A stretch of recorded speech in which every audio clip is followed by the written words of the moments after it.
Au nouveau général d'armée Abdourahmane Tiani, chef de l'État, président de la République africaine du Niger, qui vient d'être honoré par le grand peuple africain du Niger en ce jour béni de nos frères et sœurs musulmans à travers le continent et le monde. Oui, aujourd'hui même, a été consacré dans le grade le plus élevé des forces armées nigériennes, le général Abdourahmane Tiani, désormais général d'armée.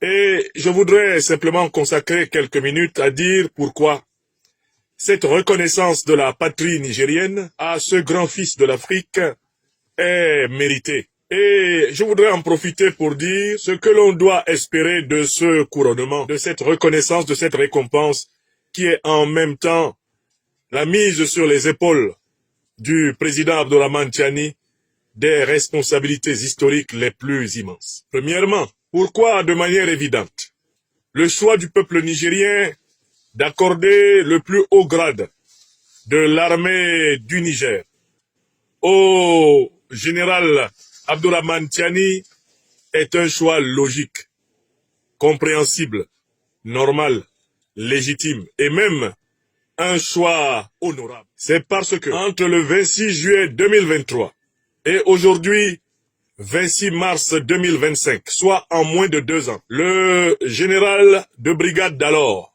Abdourahmane Tiani et ses compagnons du Conseil national pour la sauvegarde de la patrie du Niger ont accompli un changement révolutionnaire qui n'avait plus eu lieu dans ce pays depuis la période de l'indépendance. En quoi a consisté ce changement révolutionnaire?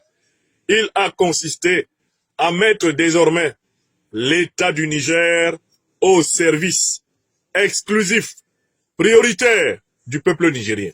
Comment? En mettant fin, premier élément, à l'occupation militaire du sol nigérien par les troupes néocolonialistes et impérialistes françaises et américaines. Je recommence. La première raison pour laquelle le président Abdourahmane Tiani mérite pleinement son grade de général d'armée qui lui a été accordé par son peuple lors des assises souveraines. Il est le chef d'État nigérien qui a délivré la terre africaine du Niger de l'occupation des troupes néocolonialistes et impérialistes franco-américaines.